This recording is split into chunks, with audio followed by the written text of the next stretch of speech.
What's the vibe, y'all? Welcome to another episode of Running Off the Screen. I'm the man they call Mac, and I'm joined by a few of my boys. We got Jay, we got Curly, and we got EA.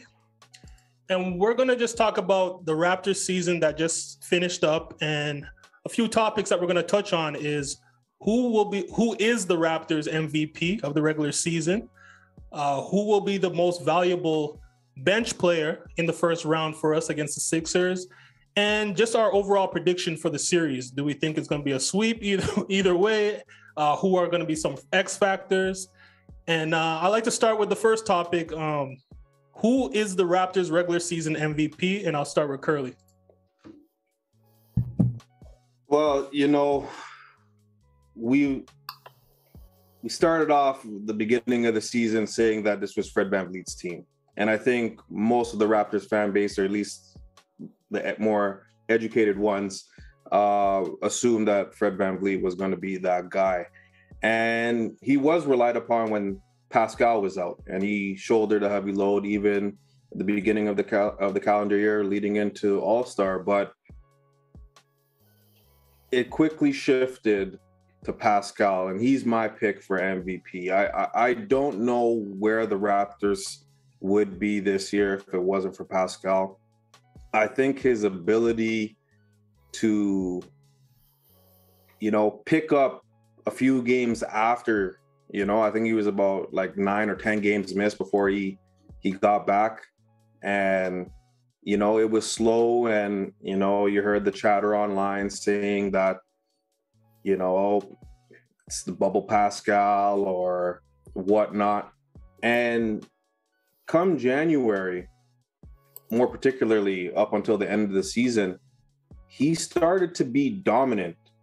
And he wasn't just dominant on the offensive side of the ball. It was defensive, the hustle on the rebounding, and then on the offensive end, having the confidence to take more jump shots, create other opportunities for himself, reading the double teams more, becoming a better facilitator.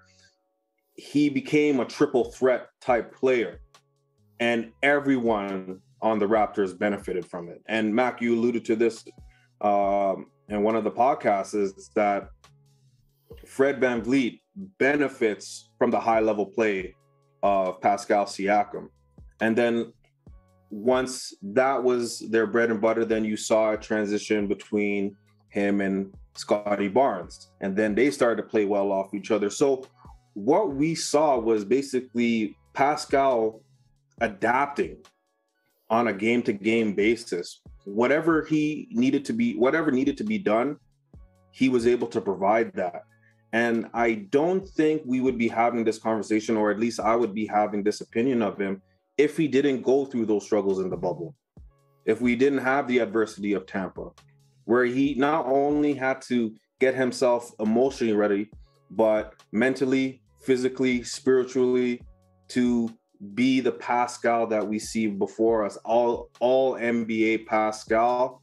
No doubt in my mind, he's the MVP for the Raptors. And Jay, do you feel the same way? Well, at the beginning of the year, going to midseason, I would have said Fred VanVleet. Second half of the season, I'm definitely going to say Siakam. For the whole season in totality, I'm going to say the MVP of this team has been Nick Nurse. The main reason is when you look at the Raptors roster top to bottom, it's not the most impressive roster. There was a lot of questions coming into the season about, look at this team full of 6'9", 6'8" players, lacking rebound. Like, we're a poor rebounding team last year. You're looking at the roster turnover from the championship squad to this squad we have right now.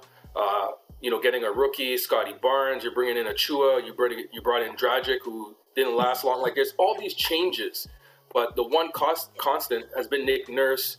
And there was a lot of questions after the championship season. Can this guy really coach? Is he really a good coach? When we had that terrible season with COVID and not being at home, but the Raptors have been able to rebound, and a testament to that is just Nick Nurse, man. I think he's had this team prepared game after game, and the schemes that he's drawn up and taking this roster, what he has, and just maximizing everybody's potential. It's amazing. I agree with that. That's a good take. I guess the Lakers agree with that as well. But EA, EA, how you feel about the regular season MVP? And then we'll touch on the Knicks Nurse stuff after. Yeah. So mine was more so along the lines of Jay, where I know there's only one MVP, winner for the year, but I kind of have two. So first, the first half of the season before he got injuries, definitely was Fred. Yeah, so he finished the season with a new season record for the Raptors of 242 threes. It was his first time being an All-Star this season, and on the defensive side, he was top 5 in steals, second in deflections a game, which is pretty really I guess amazing because he's like 5'10", 5'11", pretty much. And I truly believe he'll probably get all defensive team. I hope. He's certainly done more than enough, to warrant it. And even if that doesn't happen, he's shown that he's one of the best defenders in the league. And now for my other MVP for the second half of the season is definitely Pascal. He had a great impact. He's garnered all NBA talks and didn't even make an All-Star game. And also that's pretty amazing itself. He started the season slow, missing 11 of the first 13 games because he's come off surgery, and then he missed training camp as well. So when he came back, that was his training camp in a sense. Then he started playing really good, but then he went Super Saiyan, after the All-Star break. Just like Fred, Pascal, he made history as well this year in terms of the numbers he put up. Getting over 1,500 points, over 500 boards, over 300 assists in the season. And that puts him up there in terms of averages with like Luka, LeBron, Jokic. And then just his playmaking was superb, where him and Scotty took over for Fred when Fred was out. And, with his superb play, we were able to get out of the play-in. We were pretty much in the play-in all season. Then he just went off, and then, we moved up to 5th. So I'll just say, I'll just go to one person. I'll say Pascal is definitely MVP for the season. I agree. Yeah, I agree with you guys. I think he narrowly edged out Fred VanVleet. Fred's injury kind of like derailed his crazy season. And I take into account like the mismatch aspect as well. Like with Pascal, there's not really much you can do as a defender when Pascal has the ball. He can post you up. He can hit that corner 3. He'll spin move on you. He'll drive, finish with either hand. He's faster than most bigs. He's stronger than most guards. And I think when you're thinking about the most valuable player, it's a player who you can't really phase as much on that roster. But I like what Jay said about Nick Nurse. I think he should be getting a little bit more credit as far as coaching goes. And I don't know. Is he a top 3 coach in the NBA as far as coach of the year candidates? Okay. Well, my opinion, definitely, because nobody thought the Raptors would be, in the playoffs, let alone even maybe going to play in. That's it. But yeah, looking like even a dark horse to come out the East. So definitely, I see him as a top 3 coach in the league right now. Definitely, without a doubt. And you guys agree with that? You think he's a top 3 coach of the year candidate, Nick Nurse? Well, I mean, you got Monty Williams is going to be up there again. Trying to think who else is. Jason Kidd. Jason Kidd did a good job in Dallas. Jason Kidd, he turned it around in Dallas. Mike Malone should get some love over there, even though I know Jokic is, but he should be there too. And who's the coach in Memphis? Taylor Jenkins. Taylor Jenkins, yeah. Hey, he should get some love too, man. There's a lot of good coaches. Okay. Sorry, Mac. No, I agree with everything that you guys are saying. I think there's a lot of good options. I think when you look at what a great coach is, and I love the fact that Jay brought up Mike Malone. I mean, the amount of injuries that they endured with key pieces, having to rely on Jokic to basically carry second tier, third tier guys. I mean, I think Aaron Gordon was disappointing for them for most of the season, but he caught fire as of late. But I think, how could you not have Nurse at minimum in a top 5 conversation for coach of the year? I think, to EA's point, I pegged them just from their off season with defense as their focal point and not knowing where the offense was coming from. That was one of our major concerns. And to take that team from a play-in to in a playoff position, top 5 in the East, where the East was no cakewalk all season long. It was neck and neck. Teams were jockeying for position almost on a day-to-day basis.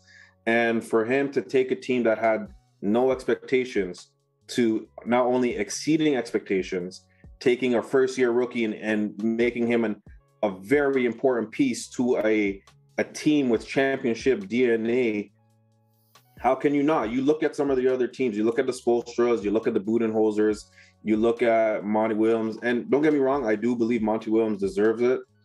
But those guys have familiarity with the pieces that they had there. This is something brand new that Nurse had to figure out on the fly. Like, who would have thought that small ball would have saved the Raptors season? I would have never expected that. And I don't think any other coach would have thought of that other than Nick Nurse. That's a very good point, because Nick Nurse has had success with like 3 totally different rosters throughout his tenure with the Raptors.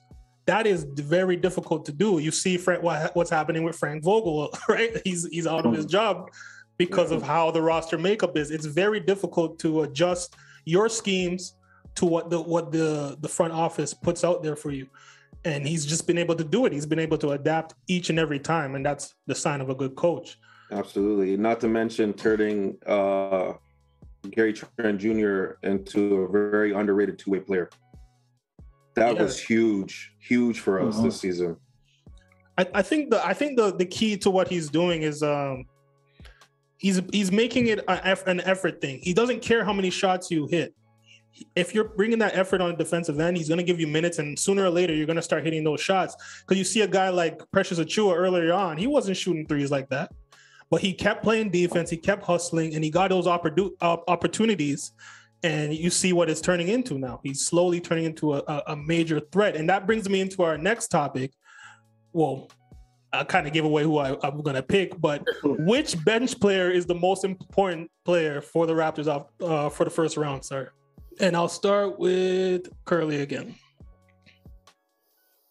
Well, Mac, you and I have had this conversation, and I don't know if we had this conversation, gentlemen. I wasn't a very enthusiastic about Precious Achiuwa, but he's shown through hard work and effort alone, and I always gravitate to players like that, because when I was playing basketball, I wasn't the most talented, but I'll give you an effort. I stick to what is familiar, and that's what Precious Achiuwa did, and that resonates with me. And he is that spark plug coming off the bench. I think his ability to guard multiple positions, the ability to put the ball on the floor, to run the fast break. Like, how many big men running around 6'8", 6'9", possibly 6'10" that could keep up with Precious Achiuwa on a fast break? And we've seen him have the ability to not only dribble up and dunk it down the lane, we've also seen him pull up from the perimeter, which I think we've seen it in the Minnesota game. I was there, and I'm like, I didn't even know. I didn't even know he could do that. But shooting, what makes anyone a great shooter is confidence. And Precious Achiuwa is not lacking that. He's oozing that, but it's not having a negative return on the team now. Before, his overconfidence would cost us possessions. He would, either force the issue. Now he's taken a step back. He's more inclined of making the higher percentage plays more often than not now. And he's a problem. I mean, he started some games for us and he put up some decent numbers, and having that versatility to put up starter numbers coming off the bench, how could he not be the most important player coming off the bench for us? And Jay, do you agree? I don't know. I'm gonna say, I mean, there's only 2 guys. I mean, like, how deep do we think the Raptors go this play? Are we playing a 7-man rotation? Are we playing an 8-man rotation? Like, I would think it might be an 8-man Yeah, just a big zone, I think. Just a big zone, right? So, Yeah. Well, you got Thad there as well. I think. Right. Oh, yeah, that. Oh, shoot. Yeah. yeah. So, like, Mhm. I guess you would have to say Achua just because, or you could say Boucher. That between the two of them, they got to give you something.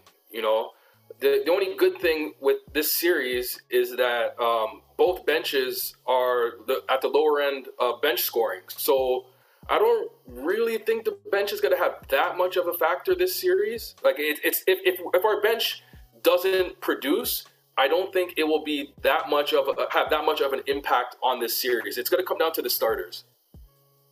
EA, do you think so? Well, I think more so along the lines of Curly. I believe Precious will be the most important bench player in the first round because he's going to be asked to try and help slow down Joel Embiid. I was looking at numbers, and when Joel was guarded by Precious, Joel was 936 while Precious was guarding him. So, of course, that comes with double teams and so on as well. But that's a really, really good stat because no other big on our team was actually able to guard him. Everybody else was getting 50% over. That's what he was shooting on them. So I believe, definitely Precious. He's going to be the one that's going to have to carry the load for us, especially maybe if Scotty or somebody slows down a little bit. We need the energy off the bench, and we start off slow, the starters or so on. So, and then especially with Precious off the bench and having Joel guarding him with his threes like Ray Allen now from the 3-point line, right? So, so yeah, that definitely would have to have it be come out to the perimeter to contest him, and then he just has a high motor. He just running no matter what, just crashing the boards. The last 2 games he averaged 20 and 6 against them as well, right? So they couldn't really contain him at all. And he's guarding the perimeter, so he's been pretty much doing everything. Pretty much what everybody else is doing, he's been doing the exact same thing, guarding the perimeter, guarding the big. So, and he's a high motor, so I definitely feel he's gonna be the most important off the bench. And then I'll say 1B definitely will be Boucher as well because he's been playing well with his offensive rebounding threes, getting the blocks, weak side blocks as well. So, but mainly I definitely would say Precious. I think that's a good trend we're starting to see with our team because when it comes to the MVP question, we said it was Fred, now it's Pascal, and now we're thinking about the bench. We're like, it could be Precious, but it could be Boucher. So I think that's a good problem to have. And I agree. I think it will probably have to be Precious because I know you're not going to stop James Harden, but he was able to move with him on the perimeter. He was able to switch, like you said, EA, and cause some issues with Joel Embiid in the post. And I think his confidence, his switchability, his athleticism, it can't really be matched by anybody on that roster, on the Sixers. So I know it's not going to be a game of benches, but it's good to know that we have a better asset off the bench than they do.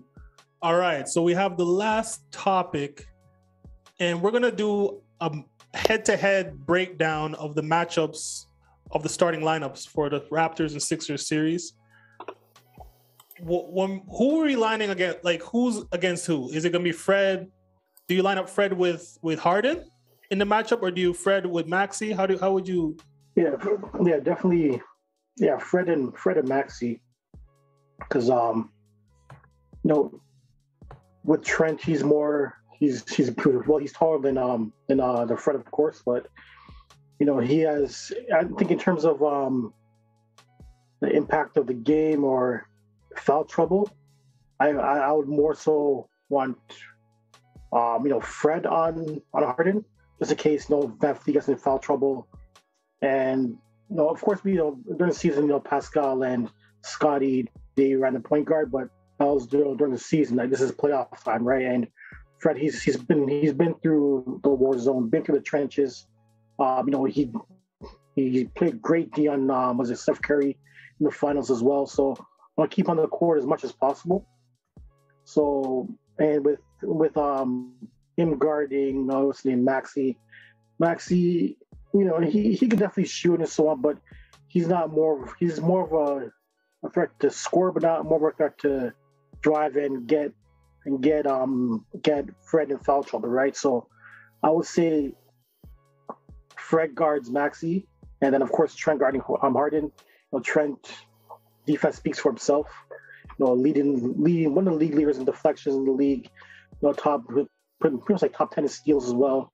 I mean, he's aggressive on defense. So even if Harden's just dribbling the ball, trying to get him to the sleep, so he can blow past him. Trent will still be alert, moving his legs, so he's very active. So definitely, I would see Trent on Harden, and then OG. I would say I'll put OG because Danny's not gonna do nothing. Pretty much just stand there and shoot threes. And I'd rather have OG guard Tobias and let Pascal just roam around the court and use less energy on defense. Staying on Danny, and then of course at the center position.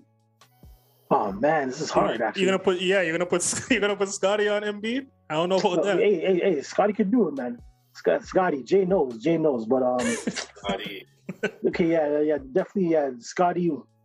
Yeah, I'll leave Scotty on Danny. Let Scotty roam around, and Pascal put him back on Embiid a little bit, and let Scotty hop off on Embiid.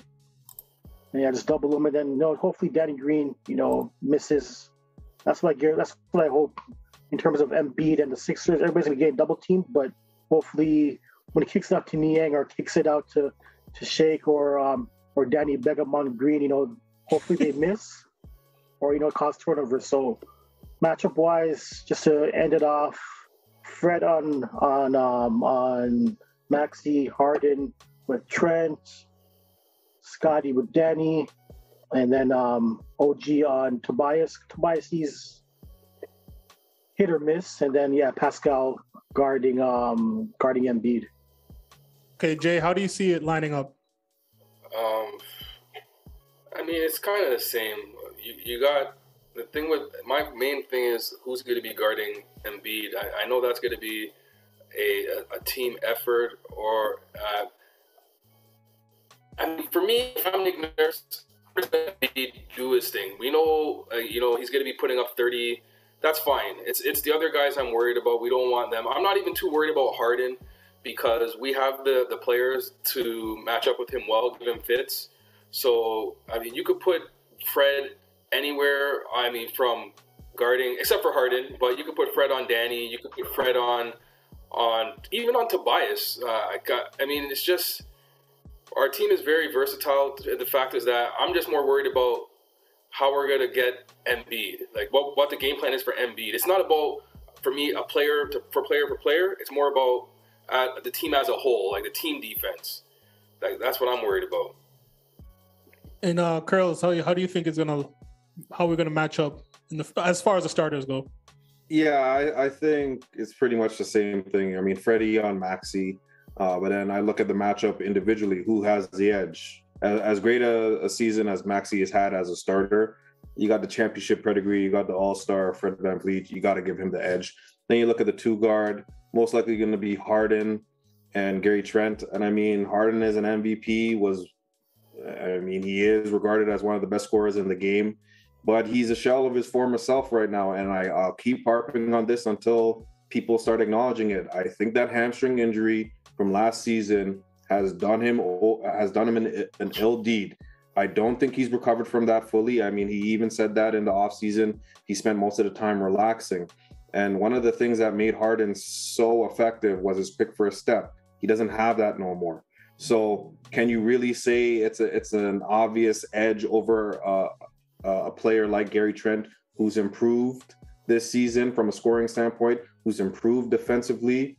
In my opinion, should have been in the conversation for most improved player. He's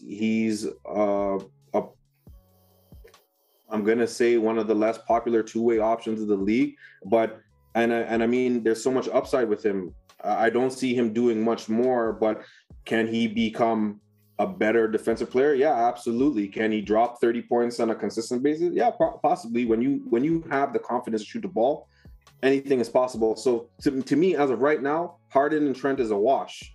Then Wow. That's just me. I know it's a hot take, but I agree. it's a wash. I mean, you look at the first 5 games of when Harden was there. I actually, sorry, I had it pulled up here. The first 5 games where Harden was there, he was averaging 26 points per game. The last 17, 19. And how much is Gary Trent averaging? I think 3 points less? 18. Okay, there you go. 18 points. So is the fall off that significant? Yeah, okay, he's a better facilitator than Gary Trent. That's probably one way to look at it. But in terms of effectiveness, do you really want somebody, if you're the Sixers, do you really want somebody like with James Harden resume to be a facilitator, to be a role player? You're going to lose the series if that's the case. Then you look at Matisse Thybulle and Danny Green at the small forward spot. You put them together, they still can't match the production of OG, so I'm not going to waste my time with that. Then you got Scotty Barnes on Tobias Harris. I mean, it's unfortunate that Tobias Harris is struggling the way that he is compared to what he was to Detroit and Orlando days, even the Clippers days. Yeah. It seems that he's kind of what Kevin Love was to the Cavs now, where he's just resorted to a spot-up shooter, but you know what I mean? But he's not even doing that. You can see it, he's not the same player, so who knows what you're going to get from him. And I mean, Scotty Barnes, superstar in the making. Scotty Barnes. Give it to Scotty Barnes. That Tobias is, as Shaq would say, barbecue chicken.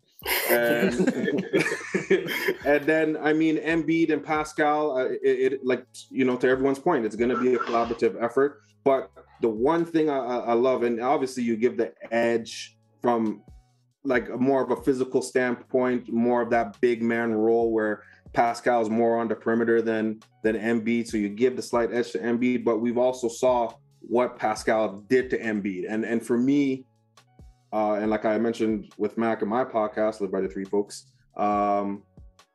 where he pump faked the hell out of Embiid, and he went flying.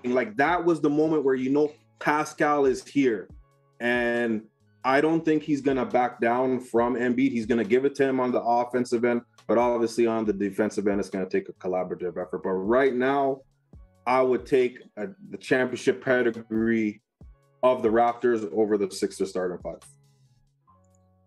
That's interesting. I think we're forgetting about one aspect. I just thought about this. It's the refereeing.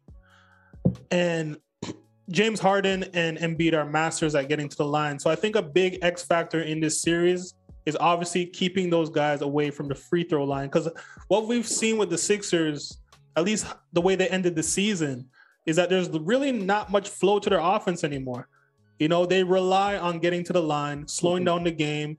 And I guess it helps Harden with his hamstring issues. He doesn't have to run up and down and use his quick first step like you mentioned. He just has to get his points at the line, get the other teams in the penalty, and rack up their points that way. And I think depending on what the U.S. media wants to do, I don't know. Well, it's tough to say the media because the Raptors did win a championship 3 years ago or whatever. Yeah. But it's tough to say how this series is going to be reffed, and that's my only worry about this one. I think matching up, you guys hit it on the head. We kind of match up well against this team as far as a head-to-head, except for the Embiid. But we have the defensive schemes. We've slowed him down in the past. So I think we just have the edge as far as that goes. And even in the bench, I think our bench is way better than the Sixers bench. Can you name 3 bench pieces on the Sixers bench? I know the playoffs is not about the bench, but can you name 3 players that can impact the game? Nah. Give me one name. Well, yeah. Nah. Well, of course, there's Curly and Magno. Yeah, Niang. If he's open, if MB's getting double team and he's open, I'm gonna close my eyes and hope he misses. That's the only person I worry about off the bench. Him only. Shake, nah, not at all. And who else do they have? That Paul Reed guy is Paul Reed. Oh well, I guess he has energy, but yeah. DeAndre Jordan. Yeah. Oh yeah. Nah, he's yeah. What happened to Korkmaz? Is he still in the league? What? He's on the team, I know, but Furkan. Yeah. Yeah, I don't know what they're doing with that bench. But it's gonna come down to the starters, man. I think Korkmaz is planning his career overseas right now. it's on the phone with Real Madrid. You know what would have been a funny move if the Raptors, before the deadline you have a deadline to sign players and they can make your playoff roster. If the Raptors just signed Marc Gasol and made him sit on the bench until the series game, or you know what they should do? The first home game in Toronto, they should have Marc Gasol sit courtside. With his championship ring. That'd be funny. That would be amazing. But no, I think the lack of depth that exists on the Sixers bench right now after losing somebody like Seth Curry and Drummond has really strapped them to depend on people that are maybe not able to live up to those kind of expectations. And, to Jay's point, I don't really think it's going to come down to the role players, but we all know come postseason, you're going to, you know what you're going to get from the starters, but sometimes those role players play a very fiscal role and how your team succeeds in the postseason. But I think it's expected that the role players are going to have open opportunities with double teams being sent over Embiid's way, and especially the way that the Raptors rotation, where we overcommit more times than not, somebody is going to be left open. But we did that last game and we ended up winning. And putting that aside, if you're telling me that I'm going to have to be concerned with the likes of Niang, Thibault, Maxey, a struggling Harris, all those guys, the others, as they say, beating us in a series, I definitely like our chances. But how do you think the series will play out? You know what? I have two voices speaking to me on my shoulder. The unbiased side is saying that the Raptors win 4-2. I really see the Raptors beating them in 6 games just because we have the ability to do so. We have the defensive schemes, we have the depth, we have the players that can do that. So I really think that 4-2 is realistic. And I don't want to take anything away from the Sixers. They have proven to be a solid team all season long. Don't really care for them, but they've proven it. So let's give them credit. But the other side of me, the bias side, the pro Raptors side, I see them beating them 4-1. I don't think that's unrealistic either. I do feel that home court advantage, and maybe the referees do have a role to play, but all the Raptors need is one game on the Sixers home court, and we could steal the series. But I think 4-2, final answer 4-2 Raptors is very realistic. Jay, do you agree with that? 4-1. Yes. Fine. I'm not scared. We're gonna split in Philly. We're gonna take both at home. How's it go? It goes 2-2, 1-1-1. Yeah.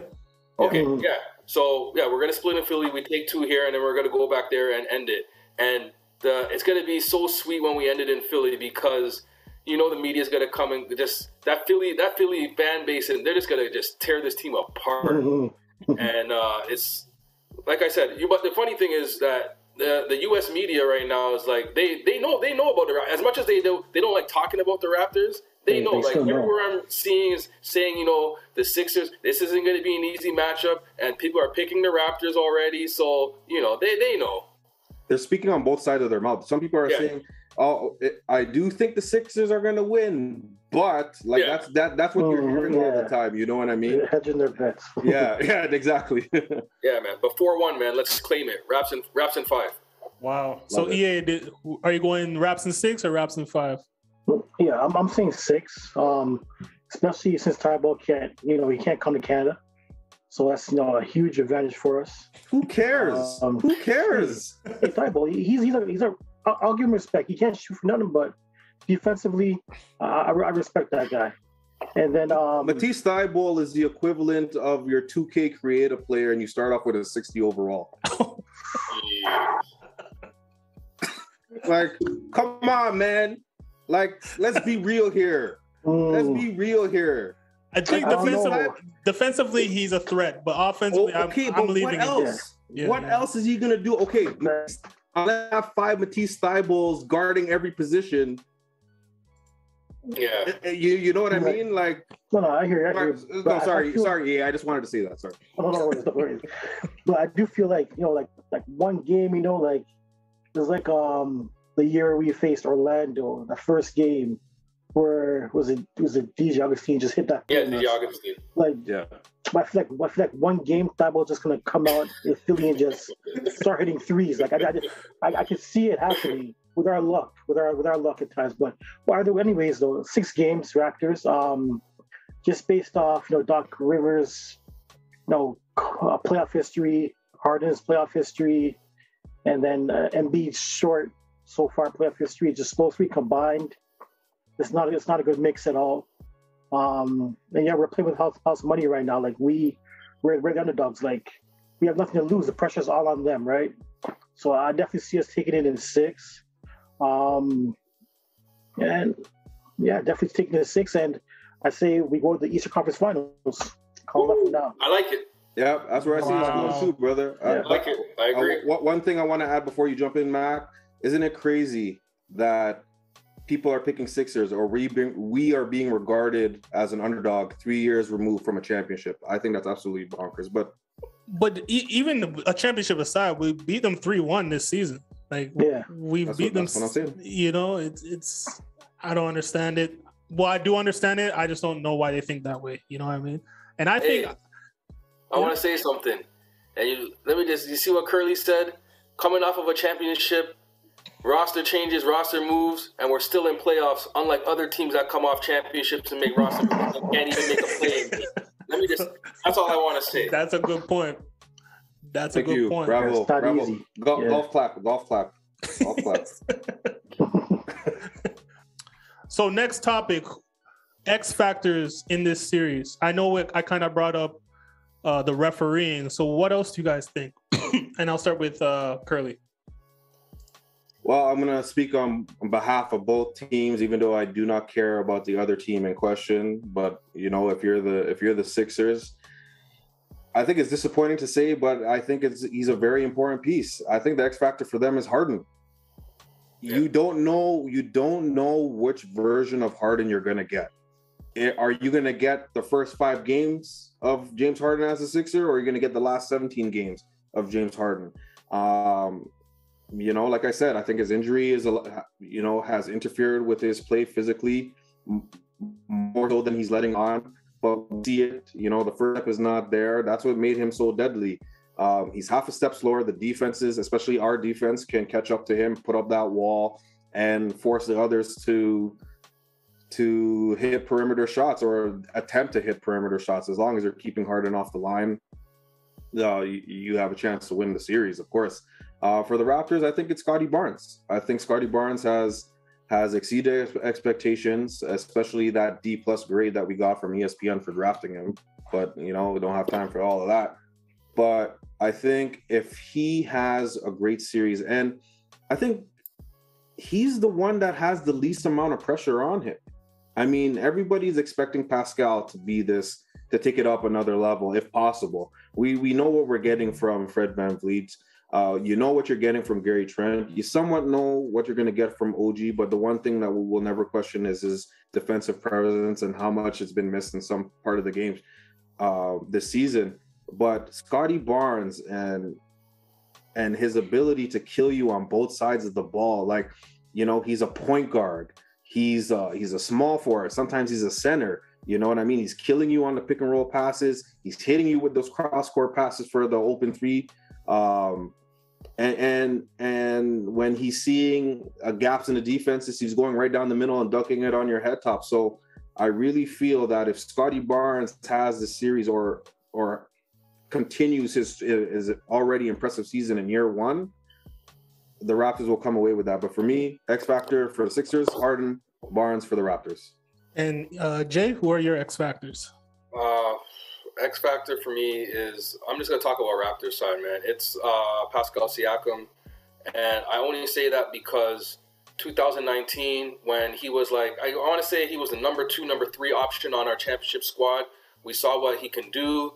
The year after that, without Kawhi, without Danny Green, that Boston series, he shrunk, He left a lot on the table. You know, everybody was kind of depending on him to step up. We didn't make playoffs last year, and now this year it's like it's going to be a redemption story of sorts for him. Where now, after seeing how he came on in the second half, how he finished his season, this is it. This is for him. You know, everybody was talking about that contract. This is a time for him to show that, you know, I'm not a fluke. You know, I am what I am. What you've seen, I'm the real deal. So I'm going to say Pascal, and I believe he can do it this series. And EA, who are your X factors? For Philly, it's definitely the 3-point shooters because sort of for Embiid's get doubled a lot, so it's up to the 3-point shooters. Hopefully they miss, but it's up to them to, you know, hit open shots and, you know, keep, I guess, Raptors defense honest. So they don't always just, you know, double Embiid and trap them and leave them open, you know, be at least of a threat. And then on the Raptors side, definitely, I would say Precious and Boucher, because once again, a big factor is Embiid, so there's going to be different bodies on him every time, using our fouls on him, you know, different multiple, like, you know, 6'8", 6'9" guys on him. So, and with those guys, the energies they have, and then the ability to block on the weak side, and just, I guess, kind of, I guess, for our team, be a kind of rim protection for us. Yeah, those would be my guys for the Raptors. And I think for the Sixers, I believe a guy like Tobias Harris. You know, I think the Raptors are gonna have an easy time shutting down that guard play with Maxey. Because I know Maxey and Tobias are going to be open a lot in this series because we're going to put a lot of focus on Harden and Embiid. So I think a guy like Tobias Harris, if he can give them like 18 to 20 points in a game, they're going to pull out one or two of those wins we're saying they're going to get. And if he doesn't, it's good luck because you're going to need Embiid and Harden to score 100 points or 90 points or whatever. I'm being ridiculous with that, but you know what I mean? They got to do all the work. Mm-hmm. And I don't know how sustainable that is for them, especially with Harden hobbling around on that hamstring. And for the Raptors, I think an X factor will be Gary Trent Jr. Like we said there's the matchup with Harden. If he can stay focused defensively, if he can hit those threes, because he is streaky. He has some moments where he'll give you 30 a game, but he had those nights where he give you 9 and like 33% shooting. So if he can come in, hit his shots, stay aggressive, I think he would be a very big key to our playoff run. So thank you guys for watching. I want to thank Curls, Jay, and EA for providing your insight. I'll be back again next week. And until next time, remember to like, subscribe, and raise the vibe. Peace. Peace.